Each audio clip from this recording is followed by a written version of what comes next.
Hey guys, this is Susan with Pack Leader Dog Training, and I'm here with Rachel Kohler Dog Training, and we're here for Q&A 27. Happy Q&A Tuesday, Susan. Yes. Hope you're having a blessed Tuesday. I'm having the most blessed Tuesday. You know what's crazy, Susan? What?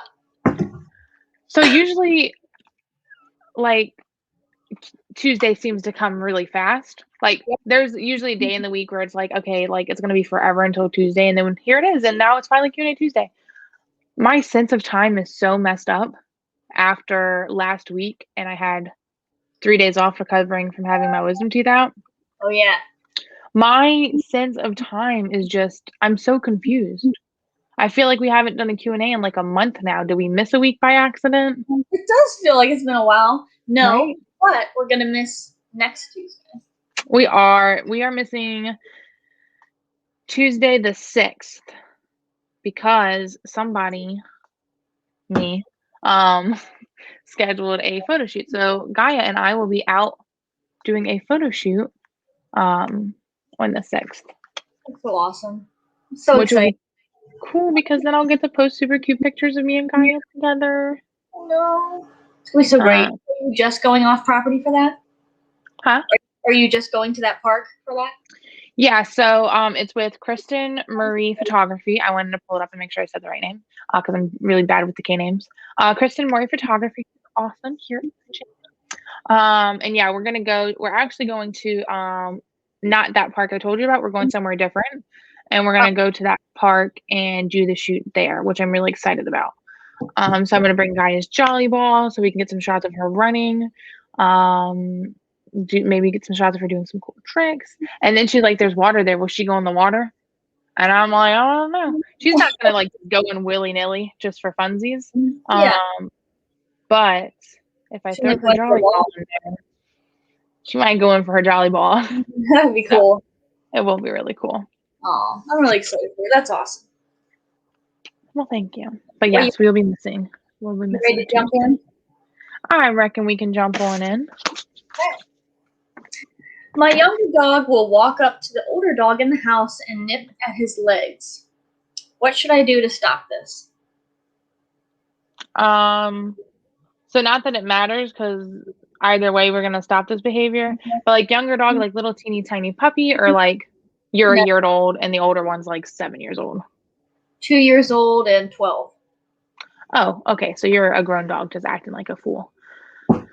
Walks up to the older dog and nips its feet or its ankles. So I'm trying to think. We don't want to compress air because that's going to be a general correction. That's going to correct the older dog as well. You could manage it and not give the younger dog the freedom. Have them on a leash. Have them in command. You could have them dragging a leash with a prong, and if he goes to nip his legs, no, grab the leash pop. That would probably be easy. If you got good aim, maybe no in a bonker. But we need to advocate for the older dog. So how to stop it, find a correction that's valuable and that's not a generalized correction. So literally anything that the 2-year-old is going to not like because it's correction. It's not supposed to be fun. Let's see, not general. Spray can, bonker, leash pop, e-collar if you have one, but I don't love using those just for corrections. And then manage it. You can teach an out command. So out them before it even gets to that point. Or impulse control, like you're going to be on a place and the older dog gets to walk around and you don't get to bite their feetsies. That's rude. Yeah, that's what I think. Yeah, sometimes I'm sure in lieu of like our answer in a perfect world would always be to train up the dog on all the basic commands, and then it just makes it more fair because you can say no, don't do this behavior with the punishers that Rachel mentioned, and instead do this. So I am pro telling a dog, no, don't do this, but yes, do this. Because he's like, well, but I always chase this dog and attack its legs. Well, you're not allowed to do it anymore. When this dog walks around, why don't you just lay down? But what can I do, Susan? Right. You can lay down. You can go to play. Command's a dang business. Can I just say that you just like gave me like a really fun like deja vu for a second? Yeah. So I'll tell a little story here. So back in the day, 27 Q&As ago, before we did these, we were talking about, bouncing the idea off of each other about potentially doing a Q&A together. And I told you, I'm like, Susan, I'm going to really suck at this because the problem is my answer for everything is train your dog. I'm like, Susan, how, because at the time we were just doing 10 questions. I'm like, how am I going to go through 10 questions and not have my answer for each one just be train your dog? Because that's it. Like, it fixes like everything. Now, obviously, we adjust the training for each dog, but I like that like whole approach. So it was funny because you were like, of course, our answer is going to be just like to train your dog, but it made me think of that. I remember. And now, right? Because I'm like, what am I? What else would I say? Train your dog. Right. Fixes everything. But that was fun. And now here we are. Given, I think we give a little bit better answers than just train your dog. Yeah. There's nothing wrong with trying the steps before, like just correcting that bad behavior. But if it doesn't work, do the whole training. Right. Susan, I have a question for you. Okay. Do you, or actually it's to us, do y'all allow dogs on furniture? My dogs, yes. Board and trained dogs, no. Why? Because my dogs have earned the freedom. They are pretty good dogs, and if they aren't, it's just because I haven't followed through with the training. Big mood. Shock. But if it's a board and trained dog, they're doing a reboot. So if I'm training you up, you need to earn that freedom to be on the couch. And so I need you to be, so let's say the dog I just had in was Bindi. I need you to be the Bindi that I want before you get these freedoms.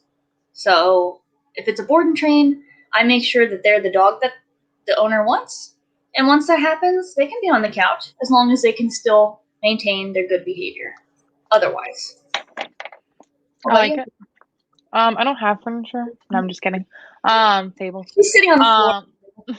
No, yes, so the rules for Gaia currently are she is allowed up on furniture only when she's invited. So she doesn't get to just run up and jump onto the couch or onto the bed. But if I say up, she's allowed up. And then she can like get off when she wants, but you have to be invited up. And I like that just because, sometimes I don't want you in my bubble. So wait until like I ask for you to come up. So that's my go-to with furniture. But the only time I've ever like get my feelings hurt about dogs being on furniture, get my feelings hurt, is if the dog's got separation anxiety, or really any anxiety, but mainly separation anxiety or any form of aggression. You don't get couch furniture, or you don't get couch furniture. You don't get couch privileges. You don't get furniture privileges. But other than that, I'm like, it's your furniture. It's your house. Right. That's my thoughts on that. It's fair. Oh, Susan, side note. Can I interrupt you before you ask me a question? I just had a thought. Okay? Okay. It's going to be really fun. So not next week, because again, no Q&A next week.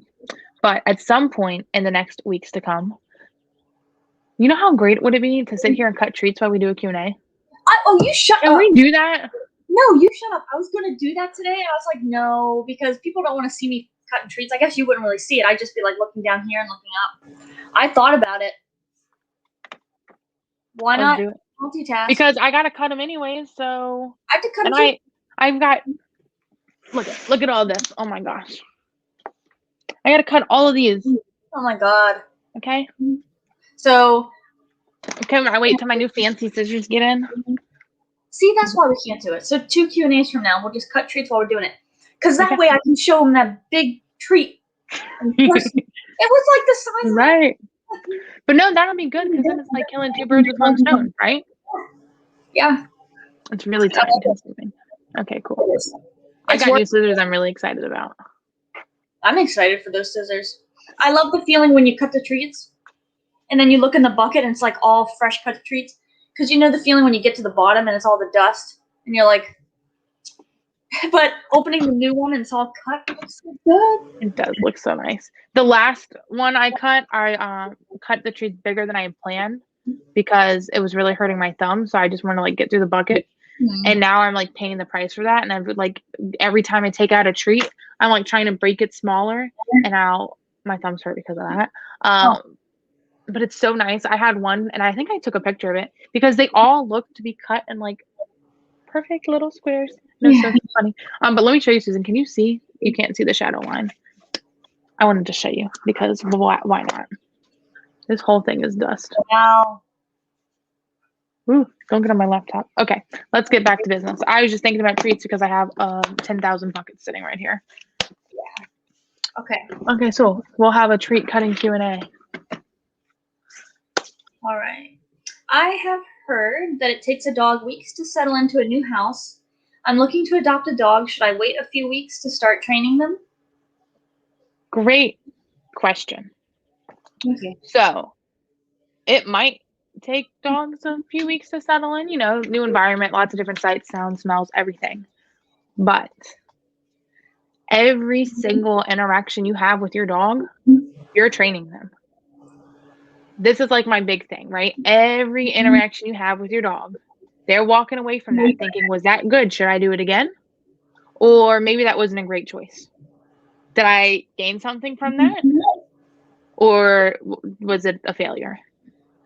So I, like Susan, I'm going to use you as an example, so hopefully I'm not stealing your answer. But when you get a board and train in, you don't let them hang out at your house for a couple weeks before you start training them. So when you get a new dog into your house, you can start the training right away. Now, that being said, you don't need to you're not a dog trainer. It's not a board and train. So you don't have to go 1,000% right away. But if you don't want your dog to jump on you, don't let them jump on you for 2 weeks because they're settling in and then stop it. Because then they've had 2 weeks of saying, I can jump on you. And then you're like, no, you can't. Right, it's unfair to allow them to jump for those 2 weeks, and then all of a sudden they get corrected and they're like, what the hell? So for me, next dog I ever get, unlike this special case here, the day they come home, like they're starting a training program with me, whether it be a puppy or whether some other dog falls into my lap that I didn't ask for, said to Gaia, with love and care. Day one, we're starting training. I'm gonna set you up from day one and teach you right from wrong now, so we can have a great life together. I love that you said that about the board and train because it's true. And even my board and trains, yeah, it does take them a little bit to settle in. But that works out really well because the first 4 to 5 days, they don't get much free time. They're not playing because they're learning the rules of my house. And then by day 5, I start to play with them and they're a little awkward because they're like, we can play now? I'm like, yeah. And then by day 7, they're like, okay, like throwing the toy around, like you actually get to know the dog. So they're going to take a while to settle in anyway. You might as well start training them. That's smart, actually. I didn't even think about that because you're right. When you bring usually the dog's like, where am I? That's smart. I like it. Are you ready for a question that I have for you, Susan? Ready. All right, this one's a fun one. What do you recommend for someone who just wants to learn more about balance training? So this isn't like someone looking to be like a dog trainer, but just someone who's wanting to educate themselves on balance training. What do I recommend? I guess finding a good local balance trainer and really picking their brain if they will let you. So balance training is just valuing a balance, right? So we say yes and no. I like to be able to tell the dog, don't jump. Instead, lay down or exist calmly. So like I value yes and no. So we reward good behaviors and punish bad behaviors. Not all balanced trainers are created equal. So some use prongs and e-collars and some don't. Some use, different techniques. So it's just finding someone that jives well with you. And that's what life's all about anything, like finding the right vet, finding the right trainer. Just find someone that vibes well with you and then just really pick their brain, because that's what they're there for. And if they aren't really open with what they're doing, then that's probably not the right fit. Right. Yeah, I like that. It's funny because as I was writing down this question, I put like a little note on the side, like, so what would I recommend for someone learning about balance training? And I put our Q&A. Come on here and ask us questions. So for me, now it is a little different because I am a trainer. What I like to tell people about balance training is just what you said. I want to reward you for what I want, and then there are consequences to our actions. So I kind of explain my methodologies about it. And then one thing, I don't know why this like immediately popped into my head, but I think I'm kind of like fascinated by it a little bit. So maybe that's why. So probably not like the best answer, but the training quadrant.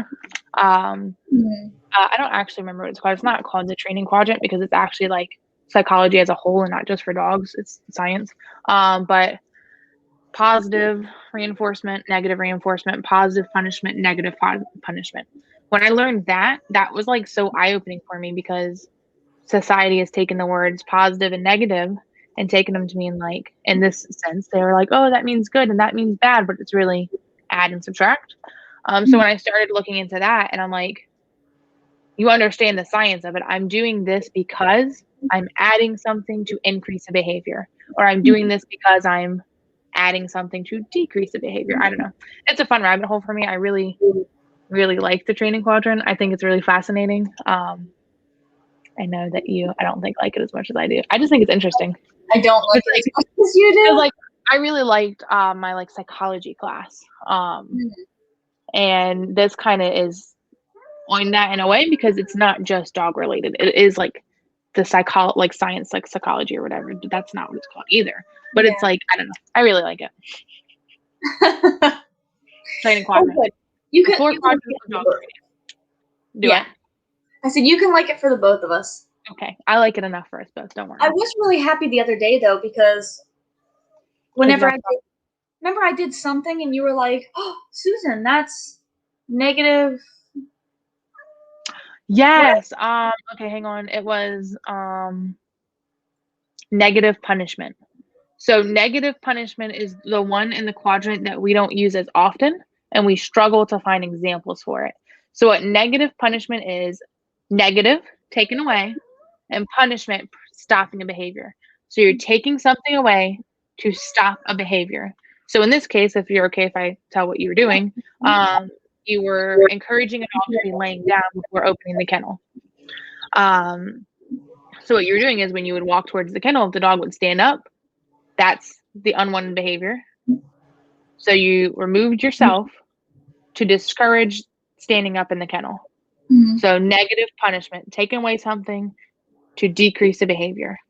And you did that, and it got to the point where you could walk all the way up, open the kennel, and then you could release the dog because each time the dog stood up, there was a negative punishment. You removed yourself. And it's just like so fascinating to me. I don't know why. But it's cool because I'll just throw this out there. Positive only trainers, treat trainers is what I call them. They actually use positive reinforcement, giving treats, and negative punishment, which is the situation that you did, except for they'll withhold treats. But like negative punishment sounds so awful. I know. But they call themselves positive only trainers, but really you use negative punishment. But if it was positive only, they would be e-collars and prong collars because they're adding something. It's positive. Because it's funny. So before I trained with leash pressure, because the leash pressure is negative reinforcement because I'm taking away the leash pressure to increase the behavior. Won't dive into that. But before I trained with that, I used to train with giving food rewards, and then I would give a leash pop, and I would give an e-collar correction. So that was all positive. So even though I used prong collars and e-collars, if you looked at the training quadrant, I was technically on the positive side for everything. I was on the positive side for my corrections and the positive side for my rewards. That's interesting. You were a positive only trainer. I was a positive only trainer who used prong collars and e-collars. But now I utilize all 4 quadrants of the triangle. Why? It's not a triangle. It's a square. Why though? Why? Because balance trainer. I'm a balance trainer. Can I just say, like, how strongly I identify with the term balance trainer? And when you were talking, I actually made a note here because I want to talk about it too. I'm sorry, I'm rambling. I don't know where. I know why I have all this energy because I'm not working 12-hour days anymore. Anyways, She's not exhausted anymore. I overbooked myself big time. Not anymore though. I identify so much with the term balanced training because I really do feel like it's equal parts. Now, like, of course, I'm not always like correcting like 50% of the time at the end of the training. Like, there's not that many corrections, but in the sense of you do good, there's a reward. You disobey an obedience command or like act like a fool, there's a correction. 50-50 balance. Whereas other trainers we know are all on one side and consider themselves balance trainers. Or the other. Yeah. So I really like it. Balance training really just sits right with me. Okay. You said, Rachel, shut up and let's do some dog training questions. Number 3. Can I train my golden retriever to not jump on me, but it's okay to jump on my husband? My husband doesn't care that he jumps, but I do. So, okay. How can I answer this? You can train your dog to not jump on you, and that's okay to jump on your husband. That being said, you're going to have to correct your dog a lot, and you're going to have to correct them harshly, more so than if everybody was on the same page. So dogs know who they can get away with things with, right? So my family dog, he belongs to my parents. He knows he can kind of do whatever he wants with them. They don't believe in training, so like that's fine. When I'm in the room, he doesn't jump on counters because he knows I'm gonna spank him on the butt. Not actually, but he knows there's a consequence. So when I'm around, he's like, "Let me not jump on the counters." But when it's my parents, he's like, "I'm gonna jump on the counters."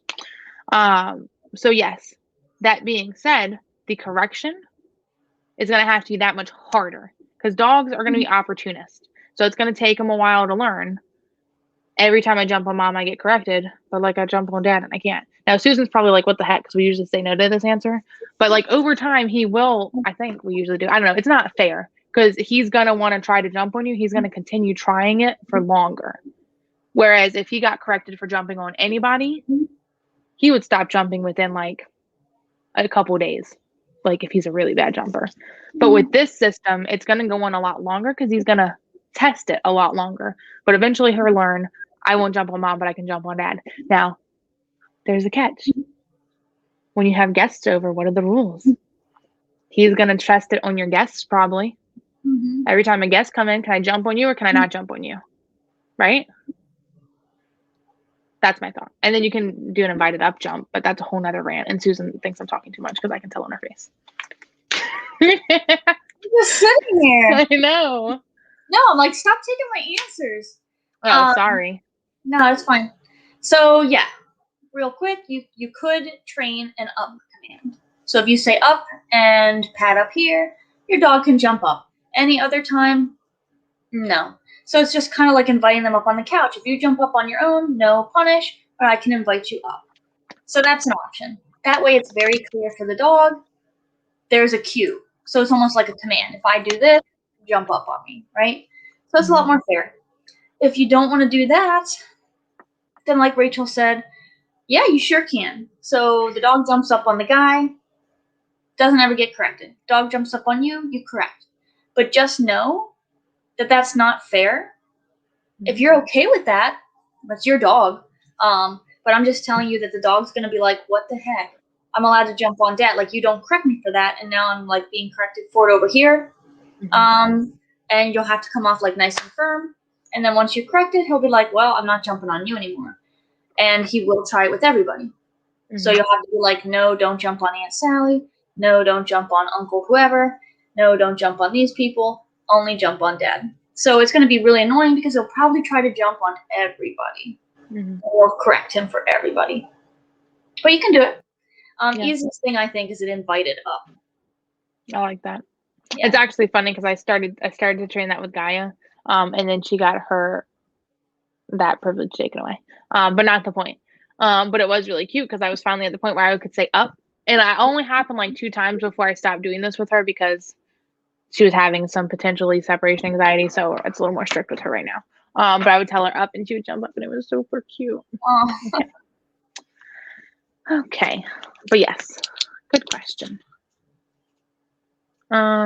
Susan, Mm-hmm. I have a question for you. Yes. It's very important. What's my favorite command? No.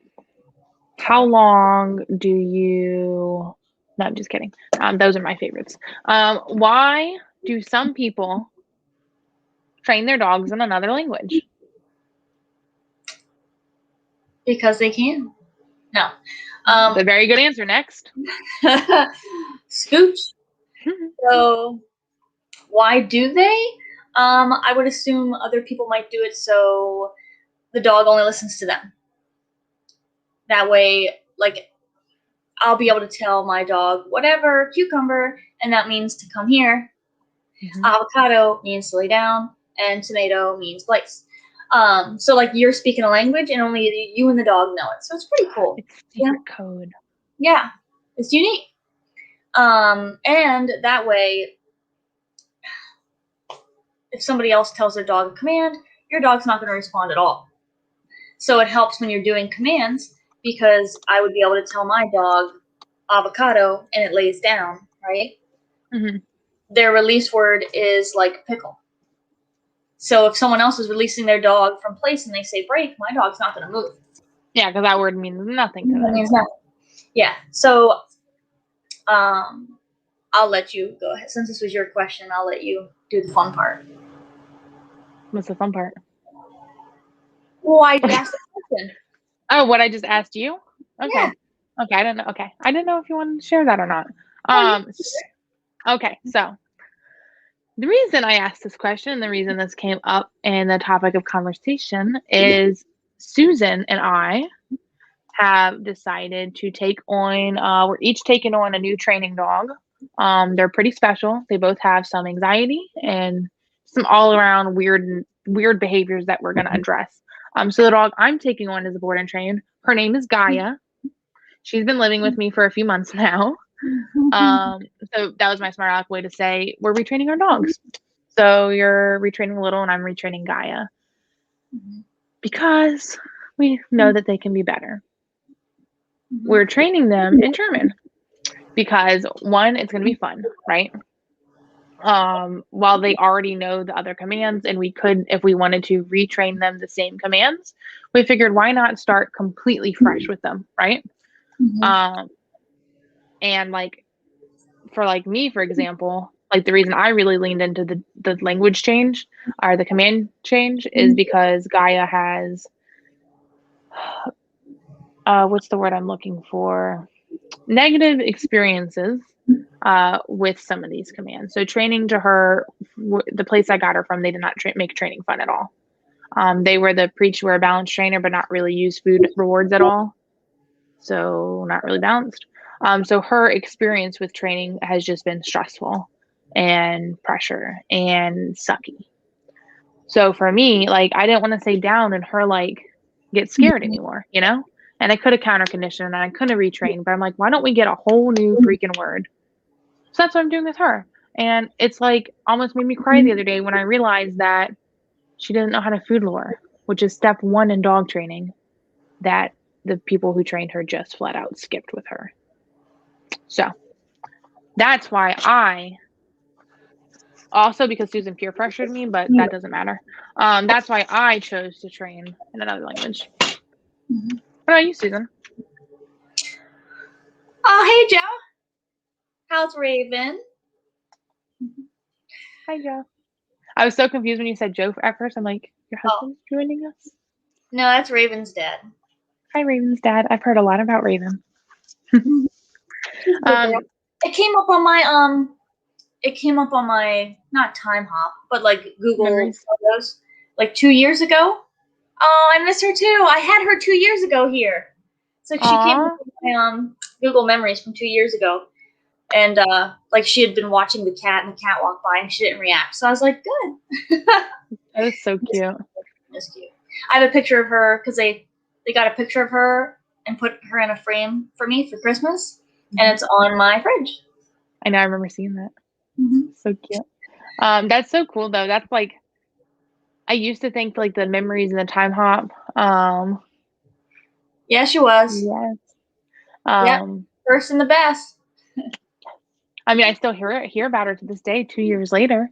But no, I love that about time hop because it literally is like, it takes you to like another world. Like 2 years ago.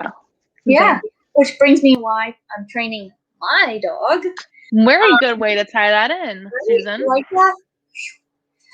So my dog Little is a delicate flower, and I've grown and learned a lot. I used to train more. I think I was more stern, not strict, but more stern, because I did follow the trainer that trained Gaia, and I was just, I don't know. I think I've softened appropriately so. We've actually balanced now. Yes. Both of us. And now I know to treat each dog independently, more so. So I treated Little like Sadie. And Sadie's very receptive to like sternness, I guess. Like I would just be stern with her. Little, you do that, and she crumples into a little flower. She just picture a flower that just like wilts in on itself. So same kind of thing. I say down, and she's like, and lays down. And I just didn't want her to be that way. So I'm resetting with new words. So it's going to be just a fresh slate. So that's why I'm doing it. And so with Raven, they said that she was broken. So they had taken her to one of those nice box pet stores, and she's having some issues. Something that has pet in the name or something. I don't know, something like that. But the trainers there said that she was defective, and that they could take her back to the breeder and get their money back, or take her to the vet office and get blood work done because she has a chemical imbalance. First of all, no. Second of all, blood work's not going to show you that. So, yeah. So when they called to schedule, or when they called to like talk about that, because you were at the vet at the time. Mm-hmm. I answered the phone, and I was like, well, thank God that was me that answered the phone. I said, I'm starting my own dog training business, so, I'll help you guys out, and if it works out, just refer me to everybody that you know.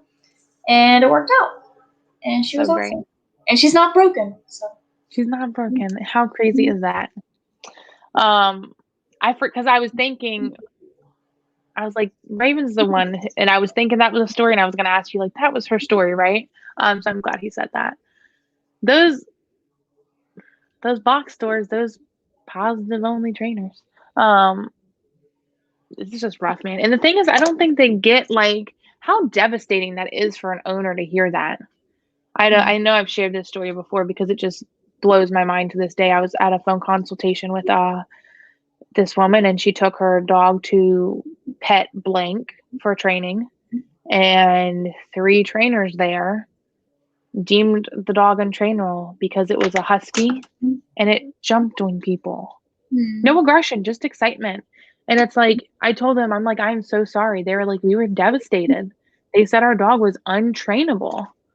Yeah, just as his life was crushed. I'm sure, like, I can't imagine having a dog and having a problem and then going to somebody who's supposed to be a professional and who's supposed to like help you, and because it's not in their skill set to fix the problem, they say that your dog's broken, there's something wrong with him, they're untrainable, rather than saying, this isn't in my skill set, you could find something else though. Like, I think that's so important. I mean, I've had dogs before I had experience with more of the serious aggression cases. I still haven't had anything crazy. But before I took any aggression cases, I referred people to other trainers. I said, that's not something I'm equipped at this time to handle. Please contact this person at this training facility and they can help you. But because there was a rant. I'm just in a ranting mood. I know. So owners go to like these people that they're supposed to trust, And if those people tell you something, you're going to believe them, right? It's like, well, this is a professional. They would know. Mm-hmm. Most owners don't know to be like, no, that's not right. And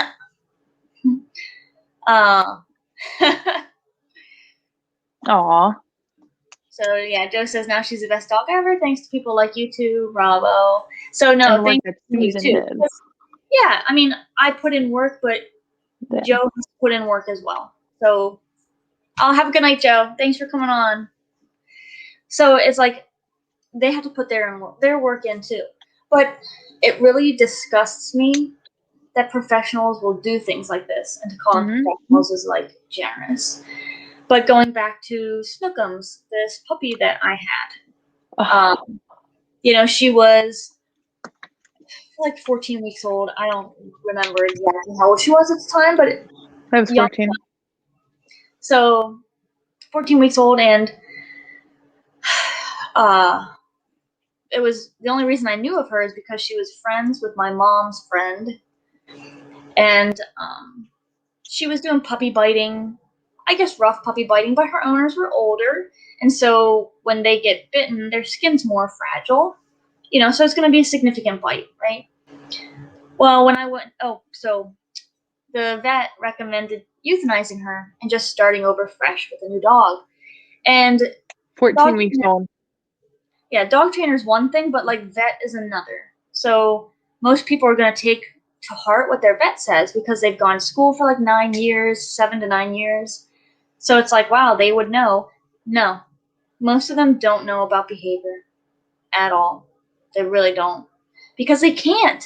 Mm-hmm. They know all about internal organs and ears and eyes and hearts, and they have to have so many specialties. They can't be perfect at everything. Right. So usually I would not recommend calling your vet for dog training advice. I just wouldn't. Seriously. It's not like they do it on purpose. Well, this guy, I won't talk about that guy. But, that's a whole different trash show. They do their best, but they already have so many specialties that they have to be good at. Like, don't call me about your dog's health problem. Right. Because I call Susan about my dog's health problem, so I don't know. It's not my job. Like, that's not my lane. I don't know. And anytime I am talking to a client about things, like, I can't tell you, I've got this one client now, their dog's had some like bladder issues or whatever going on. I can't tell you how many times in a sentence I specify to them, I am not a vet. I don't know. Contact your vet. But these people have never owned a dog before, so like I want to give them a little something. But I'm like, I am not a vet, so please contact a professional. So I wish that trainers would have the same, not trainers, vets would have the same, give us the same courtesy and say they're not a trainer. Contact a professional dog trainer. Mm-hmm. Because separation anxiety is the main one that hurts me, or anxiety in general. Because how many times have you met a dog on anxiety medication and thought, wow, you're super calm and happy. You don't need these anxiety meds. Yeah, you see a dog on anxiety meds and you look at him and you're like, you're a hot mess. I can see why you're on these meds. Whereas like as trainers, we can train dogs and get dogs off of those anxiety medications and they can live happy lives. So okay, so that's that. Okay. I don't know how, but still. Scooching on to the next one. Whose turn is it? I'll let you go. I don't want to be rude. Okay. Crating dogs, a must? I am a huge advocate of crate training. That's my answer to that. I'm a huge advocate of crate training because I can sit here and tell you all the potentially horrible things that'll happen if you don't crate train your dog. But I don't crate Gaia when I'm not home. So I crate her at night. I think it's a must. I think it's a really important skill set for your dog to have. If your dog's got to go to the vet, that's already stressful, right? And then they're going to be put in a crate at the vet. So if they're not crate trained on top of that, there's another stressor, right? there's just situations where your dogs would need to be crated in emergencies, and if they've never been in one before, you're just giving them unnecessary stress. I think it's a good skill for dogs to have. But I know some people who have never put their dog in a crate and are fine until their dog needs to be in one. Yeah. So I always tell my people I am a huge advocate of it. But if you're not going to crate train your dog, then that's not usually something I'm going to say that I won't work with you because of. Usually, depending on the dog's issues. Right.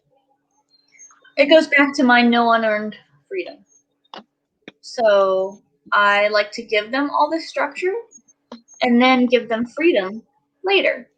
Why? Because then there's no ifs, ands, or buts. I know with my training program, I can get the dog that you want. Mm-hmm. I can get that dog. From But the movies? yeah, depending on what movie you watch. Yeah. Fair Cujo. point. So yeah, I can get that dog. I can get a relaxed, calm dog that can Right. exist. I can't say you're a dog, aggressive dog will want to play with dogs, but I can get them to exist with dogs. Mm-hmm. But by doing the structure first, I can get you that dog. And now that we have the dog that you want, what's the recipe for success? How much structure versus freedom can they have? They'll let you know. So if you're like, you know what? My dog's doing great. I want to see how good he is out of the crate. And then you let him out of the crate, and overnight he chews on a box of pens and your wallet. And guess what? You're going back in the crate because you don't make good decisions on your own. That being said, my two dogs, right, Sadie and Little.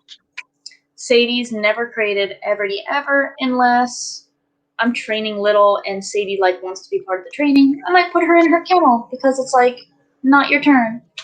Mm-hmm. But with Little, now that I'm gonna start her board and train in April, she's going to be crated just like all the other board and train dogs because I want to set her up for success. I want to give her the best chance possible.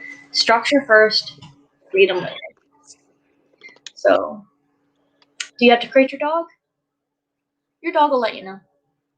Your dog will let you know. I like that.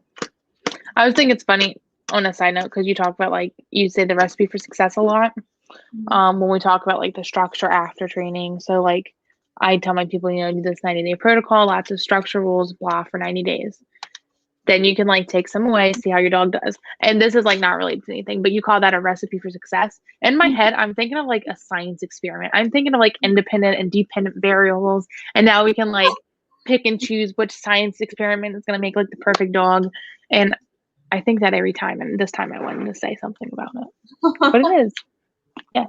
It is. Recipe for success. Little science experiment. That was random, I know. But I like that answer. Your dog will let you know. Mm-hmm. I like it. Get away with everything. What's a good punisher for your dog? Your dog will let you know. Yeah. Yeah.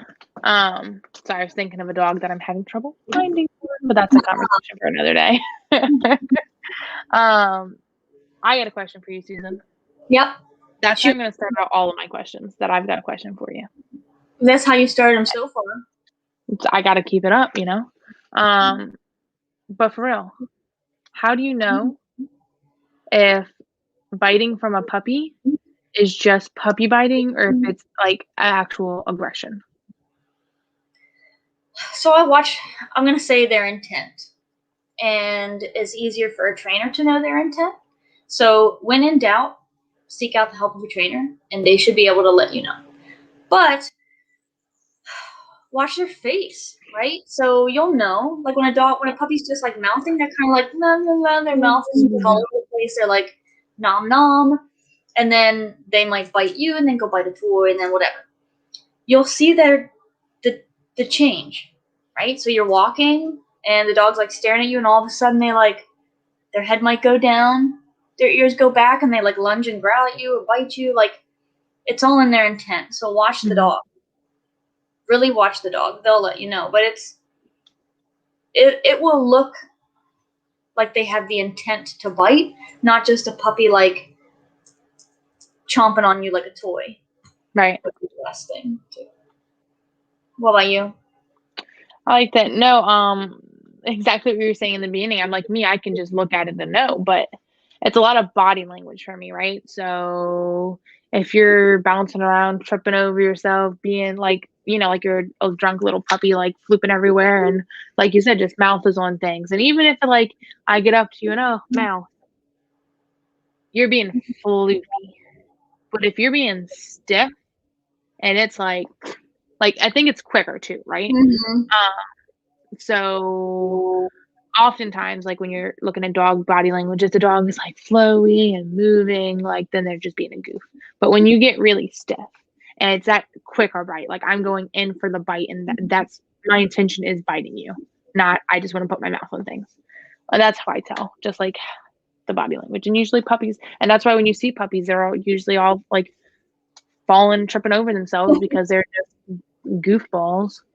Okay, so this conversation like that right there made it's like I could see myself having a puppy because the stumbly, stupid, drunk puppies right. are really cute, but like they're a lot of work too. So, Susan, you're gonna get on this wait list for me. No, I can't get on it now. We're gonna get a Mally together with me. Huh? Well, wait like 5 years. I'll wait 6 months to a year because then we're gonna get a Mally together. Because I was thinking today, I was having some issues today and reminding myself that I'm not getting on this wait list now. The wait list is a year. And I'm looking to get a dog in the next 1.5 to 2 years. But I was training Miss Piper today and I was having a fun time training Piper. I took a video, I forgot to send it to you. And I'm like, I need a dog that's high driving and wants to work like this. Oh, it's so fun. Well, so we're gonna get ready to go. It's gonna be great. I need to get my DNA test on Little first. Yes. I want to see her come back as a Malinois. That's gonna be really funny because she's not even supposed to be, right? She's Shepherd Australian. No, she is. She's Australian Shepherd Malinois. She's supposed to. I thought she was Australian Shepherd German Shepherd. No. So do that DNA test. I want Watch to. her be like 97% Malinois. Right? Because if she does come back Malinois, I'll be like, I can do it. Because she's such a fluke. Do it. Look, Susan, do it. I'm not saying Guy is a Malinois. She's a freaking couch potato, big-headed, dumb pity. Love wears my whole heart. I'm going to be going from literally night to day. So the breed doesn't matter. Sadie at least acts like a Malinois. I think what happened was there's some sort of like science explosion where if you took the DNA of all of these dogs, it actually created a Malinois. It would be a boxer, pit bull, Border Collie. Yeah, when you mix those three, that's where Belgian Malinois originated from. Oh, okay. Well, boxers are from Germany, so. That's where they came from, Susan. Mm-hmm. That's funny though when you think of like a boxer face and then the Malinois ugly face. Call them ugly, but I want one. It's gonna be great. It's gonna be great. So in 5 years. In a year and a half. You don't want to have a Malinois and a Gaia. Yeah. It'll be fine. Guy just wants to sleep. But in a year, she'll be like, she'll just. You don't feel bad taking your Malinois off property and Gaia's at home. Sucks to be her. No, she'll be fine. No, because what we'll do is I'll take her out to play Jolly Ball, and she'll be knocked for the rest of the day, and then I'll take the Mally out and we'll go for a hike, and I can have him climb up freaking like 30 rock? feet tall boulders. Yes. I want one. Because I want. Okay, we'll get one soon. I was with Piper today. I was doing speed drills with her. We'll just go off on this thing real quick. Usually for our dogs, right, when they're new and they're puppies and they're training, let's work on sits for a little bit. Then work on downs for a little bit. Then we're gonna work on plates for a little bit, right? In the beginning of training, now Piper's done like puppy program with me, but that's fine. This dog is so smart. I was like, I'm going to mix them up. I'm going to ask her different commands randomly and see how she's responding to just the verbals. So I'm standing beside her place cot and randomly running her through sit down in place. What? This puppy is like 16 weeks? Yeah. 4 months, I think. And I'm just on the verbal sit down in place, just boom, boom, boom, boom, boom. That's nuts. And I'm like, Mallies are going to be so much fun for me So much fun. after they're potty trained. Yes. Okay, dog training question for you. Okay, I have a Susan, question for fine. you, Rachel. Do you? Yeah. Okay. My 9-month-old Springer jumps on my wife, but not me. Why do you think she does this, and how can we stop it? Well, do you correct the jumping and your wife doesn't? Yes. Then that's why. So just as Susan previously mentioned in her question before, then you've trained your dog to jump on your wife and not jump on you because you've corrected it and your wife hasn't. So correct it. However you did, however you corrected it, that was effective for that dog. So if at all possible, have her do that. If not, find a correction that she can give the dog that is valuable to the dog in the same way. So what if she doesn't want to be mean? Well, she can enjoy being jumped on by her dog. You know what's really mean? Sorry, that was really incredibly sarcastic. Okay. You know what's really mean? When your grandma comes over, and because your dog thinks it's okay to jump on somebody, your grandma's at the front door, walks through the door, your dog jumps on grandma, knocks her down the stairs, and now she's in the ER. That's pretty mean. So don't jump on me because it hurts, and you can hurt somebody. But a less sarcastic answer. I mean, it's not mean. Is giving kids like rules mean? Like if you have a kid, do they get to like jump on the dining room table and demand ice cream for dinner? Or do we not let them do that? And if we don't let them do that, does that mean? Yeah. No. So back to your answer to the question before, let's be really clear that we don't jump on people. And then down the line, if you want the dog to, you can bite them up. But structure, rules, boundaries, it's not mean. And if so, I'm just so mean. Well, you are mean, but that's not why. Oh, yeah, you're right. Actually, I'm pretty mean. You should hear the things he says to me. Okay. I'm pretty sure you called me a really mean name right before we got onto the Zoom, so. I don't think I did. Actually, you called me a dumb biatch. I don't think I did. That wasn't right before. That was like half an hour. Well, I listened to it right before because I was late listening to your message, so I got on this Q&A with hurt feelings, and I came in like a professional and sat here with your dumb self for this hour. Until this moment. You composed yourself until this moment right here. You pushed me over the edge, Susan. No, we are honestly, we are really mean to each other. I have a question, though. Okay. Do you know 7 minutes. Do you know that song, I Feel Good? Is it the one that just is like, I don't know, Susan? Probably James Brown. Could you sing it and dance it for me? No, but I would like you to. Oh, okay. Should I do some like toe jumps too? Toe catch jump things? Yeah. Oh. Anyone who doesn't know what Susan's referring to, on a mystery Q&A, this dude got on here and started asking us to dance to this song. And I did not find it amusing. So if you want to find that comment, go listen to all 27 or 26 of our other Q&As. And you'll find it. Find it. You know what's bull, Susan?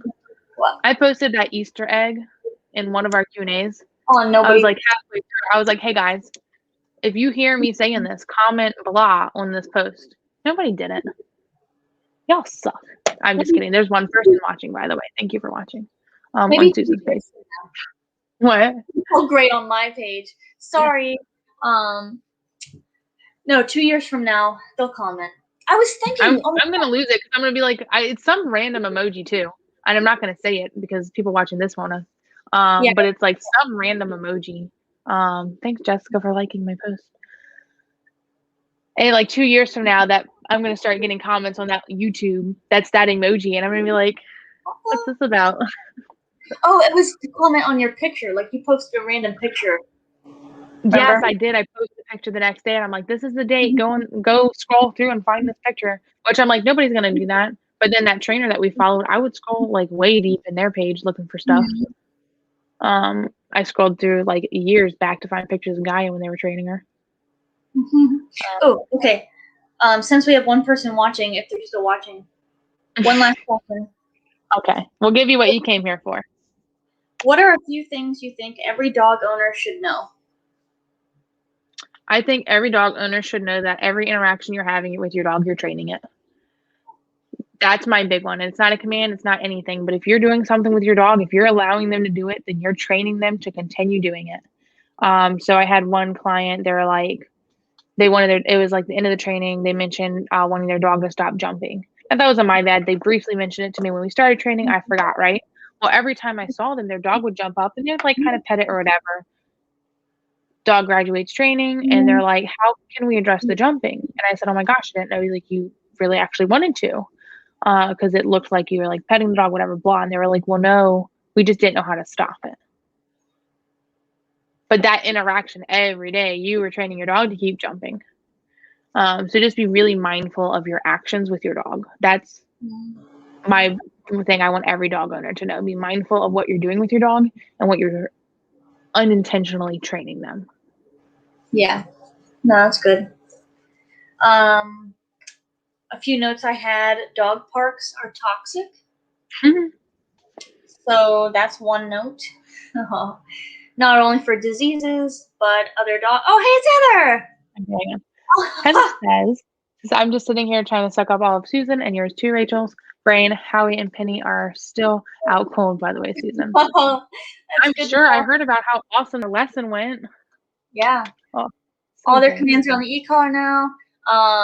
Heather's doing an awesome job with Howie and Penny. So I'm glad that you're here soaking up everything. If you have any questions, let us know in the 4 minutes that are left. Thanks for watching. Yeah, you happen to join in when we're just like bullshitting half the time. I know. I promise. Sometimes we do we're like questions, but sometimes I'm feeling a little ranty. Yeah. Today is one of those days. Okay, sorry. I got energy. No, it's good. It's good. Dog parks are toxic. So not only for the diseases, because I would take literally toxic. Literally toxic. I would take Sadie to the dog park when there's nobody there. And there's like diarrhea everywhere. And so the first thing I think of is worms. I'm like, ew, worms. Plus, I don't know y'all's dogs. I'm talking like Rachel. I don't know y'all's dogs. Oh, y'all. All right. But it's a good place to have a recipe for disaster, not success.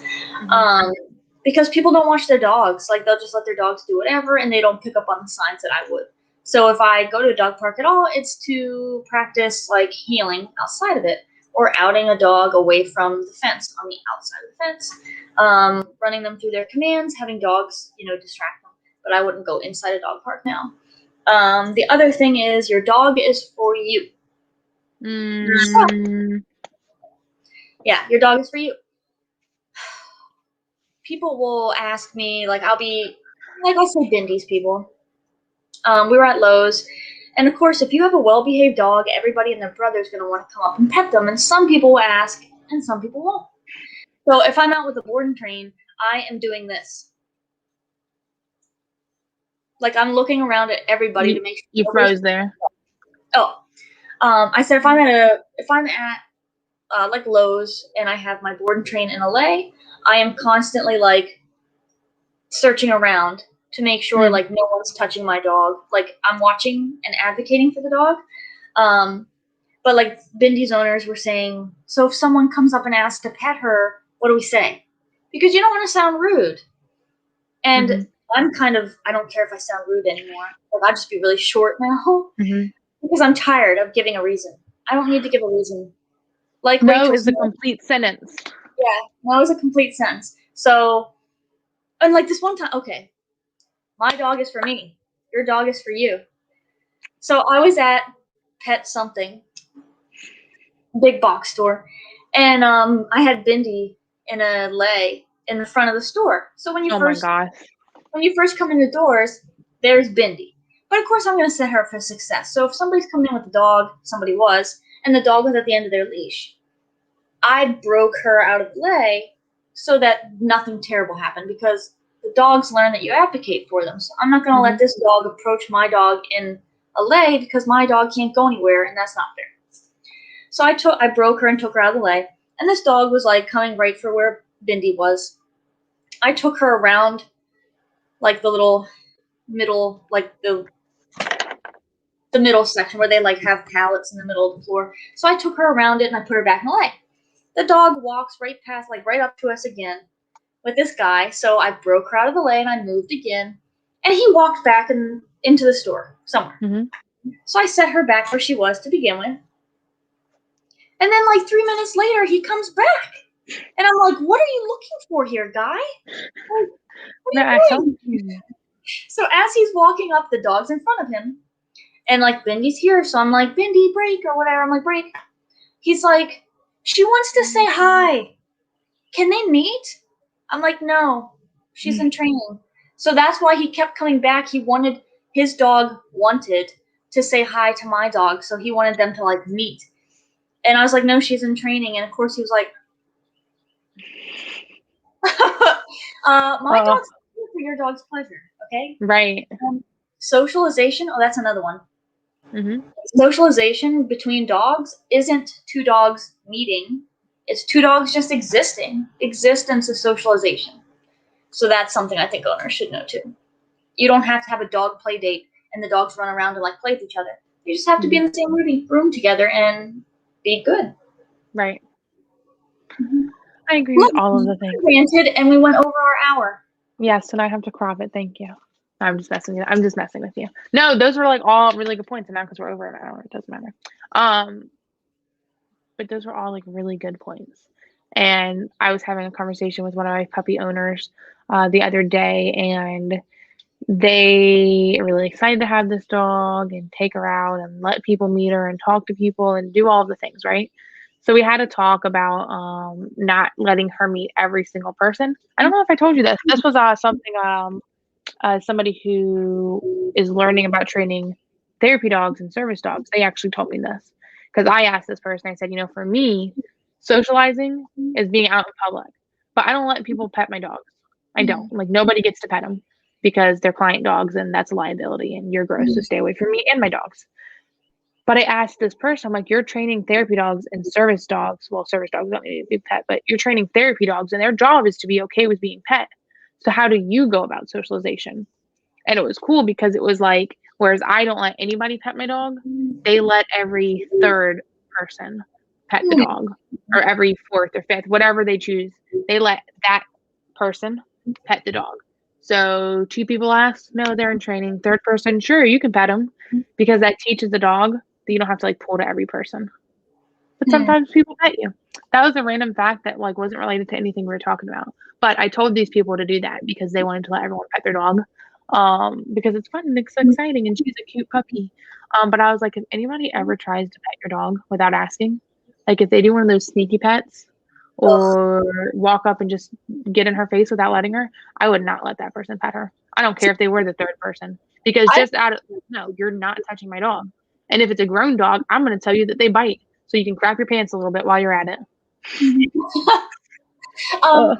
So Rachel knows me, so hopefully she thinks this is true. Why? But like I don't get very excited about many things. Like nothing really gets me going. Like my blood boiling. I'm excited. Like I'll be happy and excited, but nothing gets me like angry. You know what I mean? Like, but man, when I have people like when I sneak up and pet the dog I have, I get real testy. Like I'll be voice memoing Rachel. I'm like, this guy tried to touch Bindi, like, and like yelling. It's so because like I was at Lowe's and I had Beast, who's this really big mastiff. Oh my gosh, I remember when you were telling me about this. And this Lowe's worker, he saw me in passing and he's like, hi ma'am, or whatever, and I'm like, don't call me ma'am. Anyway, so he was already on my shit list. But I'm like, anyway, so like we're at the front of the store and have Beast in lay. And he comes up, he's like walking up, and he goes and does this, like puts his hand out in front of Beast's face. Now Beast is nice, blah, whatever. But like what Rachel said, this is not my dog, so if something happens, I'm screwed. So like he bends down like this, and I'm like, please don't pet him. He's in training. And literally, he didn't move.